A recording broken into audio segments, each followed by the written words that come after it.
नमस्कार, आप देख रहे हैं बड़ी बहस। मैं हूं सौरभ जौहरी। हरियाणा कांग्रेस की मुश्किलें कम होने का नाम नहीं ले रही हैं। एक महीना पहले कांग्रेस के प्रदेश अध्यक्ष बने राव नरेंद्र सिंह 12 साल पहले की अपनी सीएलयू सीडी की वजह से लगता है मुसीबत में फंस गए हैं। 2013 में सामने आई इस सीडी में 30 एकड़ की जमीन के सीएलयू के लिए उन पर 30 से 50 करोड़ रुपए रिश्वत मांगने के आरोप लगे थे। 2013 में ये सीएलयू सीडी इनेलो ने सार्वजनिक की थी। तब राव नरेंद्र सिंह कांग्रेस की सरकार में स्वास्थ्य मंत्री थे। राज्य सतर्कता और भ्रष्टाचार निरोधक ब्यूरो ने अब इस मामले में नारनौल की एडीजे कोर्ट में राव नरेंद्र सिंह के खिलाफ चार्जशीट दाखिल की है, जिससे प्रदेश की सियासत गर्मा गई है। ऐसे में कांग्रेस के मौजूदा प्रदेश अध्यक्ष के खिलाफ उठता ये मामला क्या हरियाणा कांग्रेस के लिए मुश्किलें खड़ी कर देगा, ये सवाल है।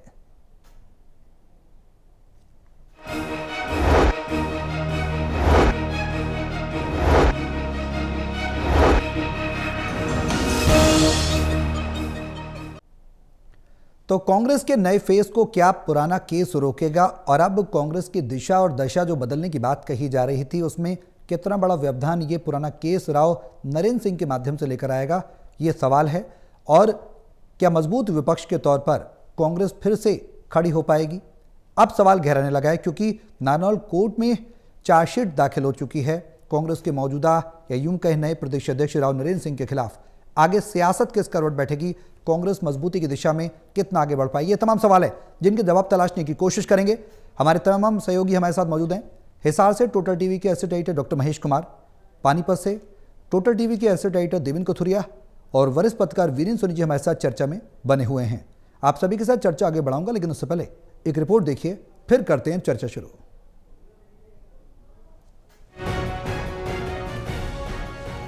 वैसे तो 12 यानी 1 दर्जन शब्द का प्रयोग किसी पॉजिटिव काम या मिसाल के लिए होता है, पर 12 का ये शब्द 1 महीना पहले कांग्रेस के नए प्रदेश अध्यक्ष बने राव नरेंद्र सिंह के लिए मुसीबत बन गया है। दरअसल एन बिहार चुनाव के मौके पर 12 साल पुरानी एक सीएलयू सीडी राव नरेंद्र सिंह को घेर रही है। तब राव प्रदेश की कांग्रेस सरकार में स्वास्थ्य मंत्री थे। पलवल जिले की 30 एकड़ की जमीन का सीएलयू मामला आया। इसमें 30 से 50 करोड़ तक की रिश्वत की मांग का राव पर आरोप लगा था। आरोप लगाने वाले शख्स धर्मेंद्र ने इसका स्टिंग ऑपरेशन किया था। 12 साल बाद 1 महीना पहले ही प्रदेश कांग्रेस को इसके नए प्रदेश अध्यक्ष मिले थे राव नरेंद्र सिंह। ये कांग्रेस का सौभाग्य था। अब 12 साल पहले की एक सीएलयू सीडी राव नरेंद्र सिंह के लिए मुसीबत बन गई है। ये पार्टी का दुर्भाग्य है। तब कांग्रेस की सरकार थी और राव नरेंद्र सिंह थे स्वास्थ्य मंत्री। ये सीएलयू सीडी 2013 में सामने आई थी। तब इनेलो मजबूत विपक्षी दल था। बीजेपी तो सत्ता में कहीं थी ही नहीं। राव नरेंद्र सिंह के 1 महीना पहले प्रदेश कांग्रेस अध्यक्ष बनते ही इनेलो ने सीएलयू सीडी का भ्रष्टाचार का राग छेड़ दिया। तब सीडी को उछालने वाले आज के आईएनएलडी अध्यक्ष रामपाल माजरा थे। चूंकि अब बीजेपी सत्ता में है और कांग्रेस मुख्य विपक्षी दल, इनेलो फिर खड़ा होने की कोशिश कर रहा है। ऐसे में कांग्रेस प्रदेश अध्यक्ष को घेरकर इनेलो सियासत की मुख्य धारा में आना चाह रहा है। ये मामला बिहार चुनाव के ऐन मौके पर इसलिए गर्मा गया है क्योंकि राज्य सतर्कता एवं भ्रष्टाचार निरोधक ब्यूरो ने नारनौल कोर्ट में राव नरेंद्र सिंह के खिलाफ चार्जशीट दायर कर दी है। इसीलिए कांग्रेस और प्रदेश में इसके सेनापति मुसीबत में फंस गए हैं। बीजेपी और दूसरे विपक्षी दलों में इस पर सियासत गर्मा गई है। अब ये होगा कि कोर्ट में राव नरेंद्र सिंह को लेकर रिश्वत की मांग की जो सीएलयू सीडी जमा कराई गई है, कोर्ट को अगर लगता है कि प्रथम दृष्टया आरोपी के खिलाफ मामला बनता है तो आरोप पत्र पर कोर्ट संज्ञान लेगी। तब दोनों पक्षों अभियोजन व बचाव पक्ष की दलीलें सुनी जाएंगी।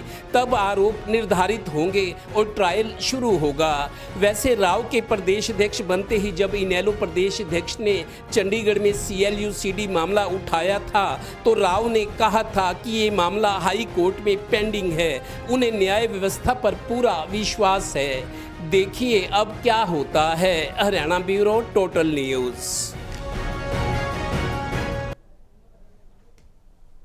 तो अब जो कोर्ट में नारनौल कोर्ट में चार्जशीट तो दाखिल हो चुकी है, अब किस तरह की परिस्थितियां बनती नजर आएंगी? कांग्रेस जो मजबूती से कदम आगे धीरे धीरे बढ़ा रही थी, अब क्या उसके लिए संकट की परिस्थिति बनती नजर आएगी? तमाम सवाल हैं। देवेंद्र, शुरुआत में आपसे ही कर रहा हूं, सीएलयू सीडी कांड सिर्फ राव नरेंद्र सिंह के लिए सिरदर्द या फिर संपूर्ण पार्टी के लिए माना जाए, क्योंकि इस वक्त बागडोर जो है वो राव नरेंद्र सिंह के हाथ में है, नए प्रदेश अध्यक्ष बने हैं। कितना इंपैक्ट, कितना प्रभाव नजर आता है? देखिए सौरभ, हरियाणा की सियासत में सीढ़ी तो बनती रही है।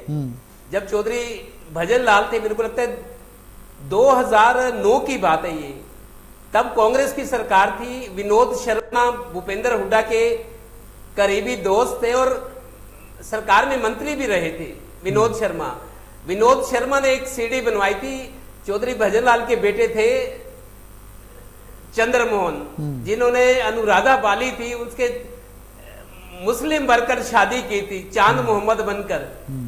तो उस शादी की जो ये सारी सीढ़ी थी कि धर्म परिवर्तन करके चौधरी भजनलाल के बेटे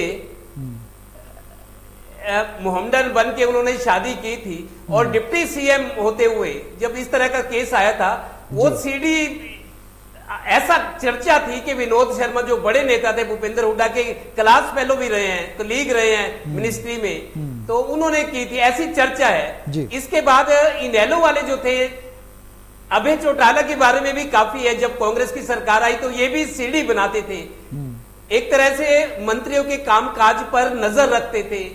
इनेलो के टाइम में भी कई सीढ़ियां आई है, उनमें से एक सीढ़ी ये भी थी। राव नरेंद्र सिंह स्वास्थ्य मंत्री थे 2014 तक, भूपेंद्र सिंह हुड्डा मुख्यमंत्री थे, कांग्रेस की सरकार थी। क्योंकि इनेलो तब मुख्य विपक्षी पार्टी थी, बीजेपी तो तब बहुत कमजोर पार्टी थी। पहली दफा 2014 में जैसे मोदी जी आए तो हरियाणा में मनोहर लाल मुख्यमंत्री बने थे, तब मुख्य विपक्षी पार्टी इनेलो थी। और इनेलो कांग्रेस के, क्योंकि कांग्रेस की जब सरकार थी भूपेंद्र हुड्डा की, ये शोर मचा था मीडिया में कि ये प्रॉपर्टी डीलर की सरकार है। भूपेंद्र हुड्डा की सरकार के बारे में अक्सर विपक्ष के लोग, बीजेपी वाले भी कहते थे ये तो प्रॉपर्टी डीलर की सरकार है, ये तो रोहतक के मुख्यमंत्री है भूपेंद्र हुड्डा। कुलदीप बिश्नोई भी तब अलग पार्टी बना चुके थे, वो भी कहते थे। तो उस वक्त फिर इनेलो ने ये किया था कि मंत्रियों के कामकाज पे नजर रखी और सीढ़ियां बनाई थी, उनमें एक सीढ़ी ये थी जी। जब ये सीढ़ी राव नरेंद्र सिंह की बनी थी 2013 में, इनेलो के विधायक थे जो अब प्रदेश अध्यक्ष है इनेलो के, रामपाल माजरा, वो ये सीढ़ी लेकर आए थे। 2014 में उन्होंने ये सीढ़ी लोकायुक्त की अदालत में दी थी हरियाणा में। लोकायुक्त ने इसकी जांच भी, कामराज होते थे आईपीएस अफसर, बहुत उनका नाम था 2014 में। लोकायुक्त ने इस सीढ़ी की जांच 2014 में इनेलो ने लोकायुक्त को जांच के लिए सौंपी थी, उन्होंने आईपीएस वी कामराज को जांच के लिए दी थी। तो फिर बताते हैं कि 26 अप्रैल 2015 को वी कामराज आईपीएस ऑफिसर ने प्रदेश लोकायुक्त को अपनी रिपोर्ट दी थी। वो रिपोर्ट मुख्य सचिव को भेजी गई थी 2015 में। तो ये कई स्तरों पे सीढ़ी बहुत चर्चित रही है हरियाणा में जी। वही वो सीढ़ी है, लेकिन देखिए इस सीढ़ी की टाइमिंग को लेकर सवाल उठ रहे हैं। अभी 12 साल से ये सीढ़ी तो कहीं नहीं थी। अब जब 1 महीना पहले कांग्रेस के प्रदेश अध्यक्ष बने हैं, अब सीढ़ी सामने आ गई, और ऐन मौके पर जब बिहार में विधानसभा चुनाव हो रहे हैं, तो मेरे को लगता है राजनीति में सब होता है, लेकिन अब ये हो रहा है। इसकी टाइमिंग को लेकर सवाल उठाए जा रहे हैं कि 12 साल से ये केस कहां था। अब जब इनेलो सीढ़ी लेकर आई, जब ये प्रदेश अध्यक्ष बने, उसके बाद एजेंसी ने भी, जो राज्य सतर्कता और भ्रष्टाचार निरोधक ब्यूरो है, उन्होंने नारनौल की एडीजी, एडिशनल डिस्ट्रिक्ट सेशन जज की अदालत में चार्जशीट पेश कर दी है। हालांकि अभी जो देखिए, जो न्यायिक प्रक्रिया भी बहुत आगे की है, इस रिपोर्ट में भी बताया गया। अभी तो ये है जज महोदय, अभी जो एडीजी है वो ये देखेंगे कि क्या इन आरोपों में दम है, क्या पर्याप्त सबूत है। उसके बाद फिर कार्रवाई दोनों पक्षों की, अभियोजन पक्ष और बचाव पक्ष की दलीलें होंगी, उसके बाद चार्जशीट होगी, चार्जशीट के बाद फिर बहुत सारी चीजें हैं। अभी तो इसके बाद बहुत सारे कोर्ट भी हैं, लेकिन फिलहाल ये माना जाए, मौजूदा वक्त की बात करें तो राव नरेंद्र सिंह कांग्रेस को मजबूत करने में लगे थे। और अभी खबरें आ रही थी कि बिहार चुनाव के तुरंत बाद जिला अध्यक्षों की एक ट्रेनिंग शुरू हो गई, वो तैयारी कर ही रहे थे। कितना प्रभावित करेगा ये भी सवाल है, आगे सामने, और जिसमें उनको अब बचना जरूरी हो गया है। ठीक है महेश, अब आगे की स्थिति क्या कुछ नजर आती है? कांग्रेस की डगर आसान नहीं है, बढ़ती कांग्रेस को क्या ये पुराना मामला प्रभावित करेगा?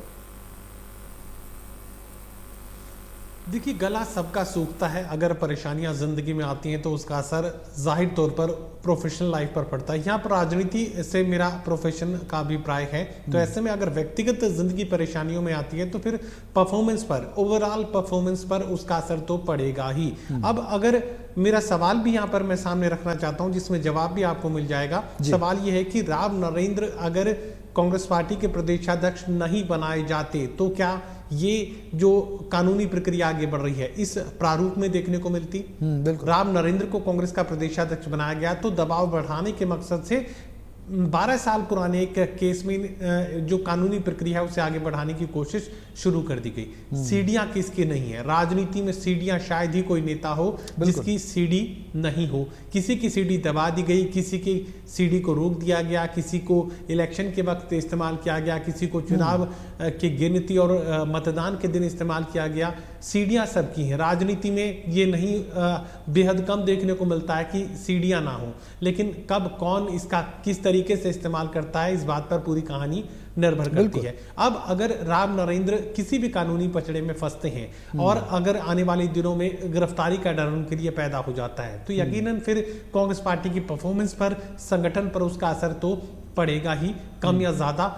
खुद वो इनकार करते रहेंगे कि नहीं मैं किसी गिरफ्तारी से नहीं डरता और इस तरह की कोई बात नहीं थी और ये सीडी जो है फेक है। लेकिन असलियत चाहे जो भी हो, लेकिन अगर कानूनी प्रक्रिया में गिरफ्तारी का डर अगर किसी को भी हो जाता है, चाहे वो कोई नेता है, चाहे वो कोई अफसर है, चाहे कोई भी आम या खास कोई भी शख्स हो, गिरफ्तारी से, जेल से सबको डर लगता है। तो ऐसे में इसका असर जरूरी तौर पर कांग्रेस पार्टी के संगठन पर, उसके परफॉर्मेंस पर देखने को मिल सकता है। और इसी सवाल को अगर मैं दूसरे संदर्भ में समझाने की कोशिश करूं तो आपको याद होगा कि भूपेंद्र सिंह हुड्डा के खिलाफ जितने केसेस दर्ज हैं उन्हें जेल जाने का डर दिखाकर ही ये जो कांग्रेस पार्टी के तमाम नेता हैं ये कहने की कोशिश करते हैं कि यहाँ पर भारतीय जनता पार्टी के साथ कोई सेटलमेंट हुआ जिसकी वजह से जीती बाजी कांग्रेस पार्टी हार गई। ये कांग्रेस पार्टी के ही दबी जुबान में कुछ नेता इस बात को सामने रखने की कोशिश करते हैं कि भूपेंद्र सिंह हुड्डा दबाव में थे और इसी वजह से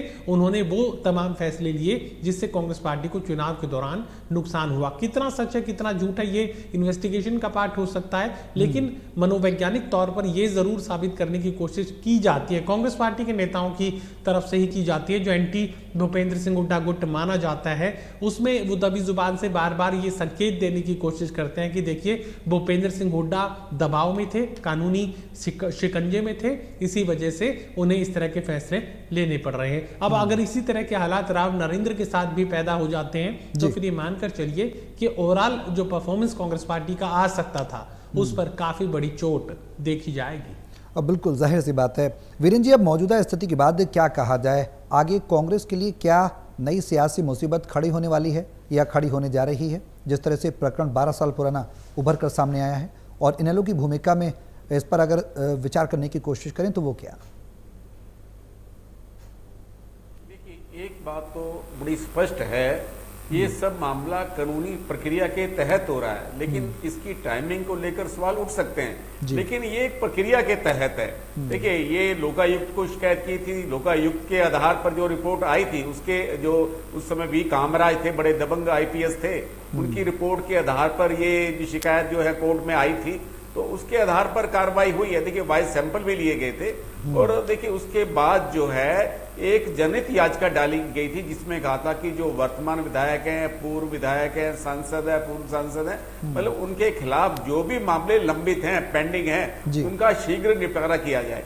तो अगस्त 2024 में सरकार ने हाई कोर्ट में शपथ पत्र दिया था कि उस शपथ पर कि हम जो है इसके मामले में शीघ्र ही चार्जशीट दायर करेंगे। तो उसी के तहत जो शपथ पत्र कोर्ट में दिया गया था उसी के तहत ये कार्रवाई हुई है। तो हाँ, लेकिन सवाल उठ सकते हैं। अब देखिए, विनोद बियाना भी थे, लेकिन विनोद बियाना भारतीय जनता पार्टी में शामिल हो गए और पुलिस ने उन्हें बरी कर दिया, इस पर भी सवाल उठ सकते हैं। अब ये तो आगे न्यायिक प्रक्रिया का सवाल है, आगे जो जांच होगी तो देखिए उसके अलावा अब अदालत क्या संज्ञान लेती है, किस तरह की बहस चलती है। हालांकि राव नरेंद्र के पास कानूनी विकल्प हैं कि वो जाकर सुप्रीम कोर्ट में भी इस चार्जशीट पर रोक लगा सकते हैं, तो उनके पास तो कई विकल्प हैं। अभी कोई ऐसा इससे नहीं कोई दोष सिद्धि हो गई है। तो इसलिए देखिए उसमें पलवल का ये मामला था, पलवल की जो जमीन थी उसका सीएलयू का केस था, वक्फ बोर्ड की जमीन को मुक्त कराने की बात थी, उस समय के आरोप कांग्रेस शासनकाल के समय में जो इंडियन नेशनल लोकदल ने स्टिंग कराया था और जो धर्मेंद्र हैं उन्होंने उस समय भारतीय जनता पार्टी के अध्यक्ष को, कांग्रेस के अध्यक्ष को पत्र लिखकर भी ये मांग की थी कि इन लोगों को, जो लोग दागी हैं, इनको टिकट ना दी जाए विधानसभा चुनाव में। लेकिन विनोद बिहाना भारतीय जनता पार्टी में शामिल हो गए और उनको टिकट मिल गई। तो इस तरह ये खेल तो चलता रहा है। लेकिन अब जो मामला सारा है ये आया तो कानूनी प्रक्रिया के तहत ही है, लेकिन इसकी टाइमिंग को, क्योंकि वो अध्यक्ष बन गए हैं तो इसलिए सवाल उठना लाजमी है। राजनीतिक क्षेत्रों में इस बात को लेकर सवाल उठाए जाएंगे, लेकिन इसमें सरकार की भूमिका हो ऐसा अभी दिखाई नहीं देता, क्योंकि न्यायालय के सामने रिपोर्ट है, क्योंकि जो हाईकोर्ट के आदेश पर ही कार्रवाई हो रही है। तो ऐसे में जो भी पूर्व सांसद हैं, पूर्व विधायक हैं या वर्तमान विधायक हैं, तो उनके खिलाफ जितने भी मामले लंबित हैं तो उनकी जो सुनवाई होनी है वो एक उनका निपटारा होना है, तो ये उसके तहत हो रहा है। और ये देखिए कि इसके अलावा अब जो एक राजनीति में भ्रष्टाचार है उस पर भी सवाल उठेगा। सीएलयू तो उसमें बहुत बड़ा एक उद्योग और रोजगार माना जाता था, तो अब हालांकि देखिए सरकार ने अब जाकर जो है सीएलयू में बहुत पारदर्शिता की है, जो औपचारिकताएं थी उनको समाप्त किया है। पहले तो सीएलयू बहुत बड़ा एक जो है एक राजनीतिक सिफारिश का एक जो है माध्यम माना जाता था, उसके बहुत लेन देन होता था, कई तरह के आरोप लगते रहे। वर्तमान सरकार में भी लगे हैं, भारतीय जनता पार्टी के शासनकाल में भी लगे हैं, कांग्रेस के शासनकाल में भी लगते रहे। लेकिन अब जाकर ये प्रक्रिया सरल की गई है।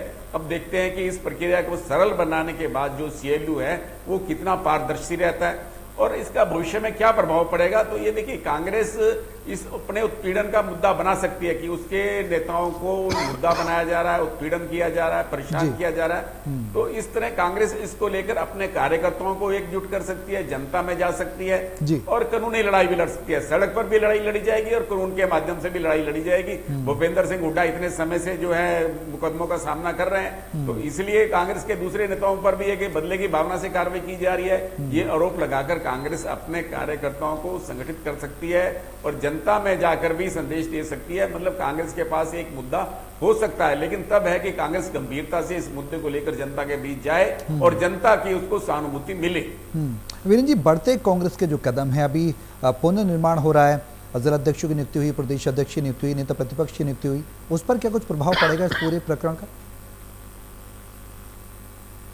देखिए कांग्रेस में इस समय आकर्षण नहीं है, प्रदेश कांग्रेस का कोई पद लेना नहीं चाहता जी। मैं कांग्रेस के लोग तो जिम्मेदारी देना चाहते हैं लेकिन कोई जिम्मेदारी लेने को तैयार नहीं, क्योंकि सत्ता का प्रलोभन है नहीं और विपक्ष में रहकर संघर्ष करना है, संघर्ष के साथ कार्यकर्ताओं को जोड़ना है, जनता के बीच जाना है। मतलब ये जो है ये एक तपस्या का वो है, लेकिन अब तपस्या करने को तैयार नहीं है, सभी जो सत्ता की मलाई चाटना चाहते हैं। तो इसलिए जो भारतीय जनता पार्टी का आकर्षण है वो कांग्रेस का नहीं है। कांग्रेस में लोग अभी सकते हैं कि अभी 4 वर्ष पड़े हैं, अभी 4 वर्ष तक कौन संघर्ष करेगा और कोई उत्पीड़न झेलना नहीं चाहता, सरकार की नजरों में बुरा नहीं बनना चाहता। मतलब जिस कांग्रेस को अभी तक उम्मीदवार निकाय चुनाव में नहीं मिल पा रहे थे, फिर पदाधिकारी तो मिले लेकिन पदाधिकारियों के चेन में भी काफी जो है खिंचातानी हुई है। तो अब इस तरह से अगर कार्यकर्ताओं में जागरूकता आएगी, कार्यकर्ताओं का मनोबल बढ़ेगा, उनमें उत्साह आएगा तो नेताओं में भी उत्साह आएगा। तो इसलिए अभी कांग्रेस तो आपस में अंतर द्वंद में उलझी हुई है, अभी तो बहुत दूर की लड़ाई है। अभी भारतीय जनता पार्टी से मुकाबला करने में कांग्रेस बहुत पीछे है, लेकिन अब कांग्रेस के समय में कांग्रेस के जो नेतृत्व है वो किस तरह से अपने कार्यकर्ताओं को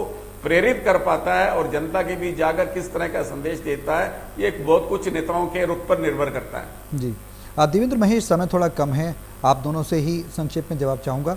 अब सवाल ये कि राव नरेंद्र सिंह की अगर मुश्किलें बढ़ती हैं तो कांग्रेस का खेवनहार कौन होगा? प्रदेश अध्यक्ष के हाथ में बड़ी जिम्मेदारी होती है, संगठन निर्माण की जिम्मेदारी होती है, कांग्रेस या पार्टी को, किसी भी पार्टी को नई दिशा और नई आत्मा फूंकने की जिम्मेदारी होती है। क्या कोई वैकल्पिक विकल्प भी पार्टी तलाशेगी? किस तरह की परिस्थिति आगे बनेगी अगर संकट बढ़ता है राव नरेंद्र सिंह के खिलाफ?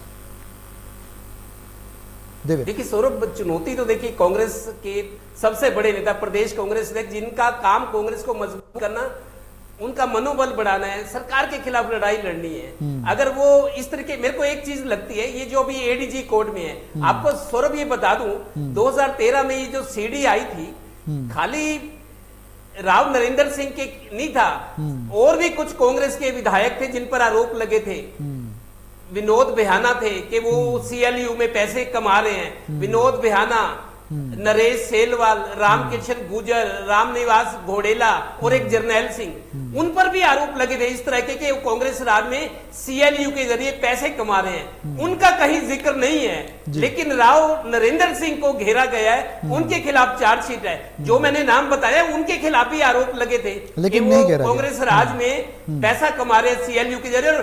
कांग्रेस की सरकार को, भूपेंद्र हुड्डा की सरकार को उन दिनों प्रॉपर्टी डीलर की सरकार कहा जाता था। एक बड़ा मामला तब के अरविंद शर्मा जो आज मंत्री हैं स्टेट कैबिनेट में, ये सांसद हुआ करते थे और नवीन जिंदल भी सांसद। इन दोनों का सोनीपत, जहां आज ओपी जिंदल यूनिवर्सिटी है, वहां की जमीन को लेकर बड़ा रोल। पहले मीडिया में प्रथम पेज पर खबरें आई थी, तब के दोनों सांसद कांग्रेस के प्रॉपर्टी डीलिंग में इन्वॉल्व है, दोनों का झगड़ा मीडिया में सुर्खियां बना था। तब कांग्रेस के बड़े नेताओं ने इनका वो कह था, तो कांग्रेस की स्थिति बहुत खराब थी कि प्रॉपर्टी डीलिंग में थोड़ा देवेंद्र, चाहे एमएलए हो चाहे सांसद हो, तो उस टाइम ये सीडी बनी थी। लेकिन जो कांग्रेस के और विधायक थे उनका नाम अभी कहीं नहीं आ रहा। लेकिन जो प्रदेश अध्यक्ष बने या बिहार के चुनाव है, टाइमिंग को लेकर मैं ये कह रहा हूँ बहुत बड़ा सवाल है। जाहिर सी बात है, वही चीज महेश ने भी उस बात का जिक्र किया। महेश, अब आगे आने वाले समय में कांग्रेस की दिशा और दशा क्या कुछ लगती है? शॉर्ट में कंक्लूड करें, समय थोड़ा कम है।